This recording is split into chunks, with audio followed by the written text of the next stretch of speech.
Hello, traders. FX Pip Collector here. Today is Tuesday, November 4th, and this is my PM recap for gold, and we're on the 1 hour time frame.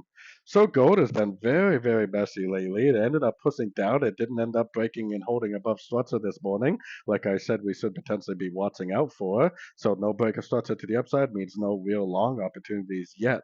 We were talking about this pretty extensively today in my afternoon live stream that I do for my members, and we were saying that there's probably a pretty good chance this is an AB. We're probably in the second ABC pattern on like the 4 hour daily time frame, most likely a B. So we are definitely watching our structure. If it breaks to the upside, then it's probably going to either make 5 waves up or 3 waves up for an ABC of B. So if this is an A right here, this is a B right here, and we're now in a wave C, we identify the end of an ABC correction by identifying the end of a trend. We identify the end of a trend by identifying a break of structure on the correctly tuned time frame. So if we get a break of structure, start looking for longs. If we don't get a break of structure, continue to scalp to the short side. So anyways, don't forget to check out my website, linked over here in the corner. And as always, thank you for watching and happy trading.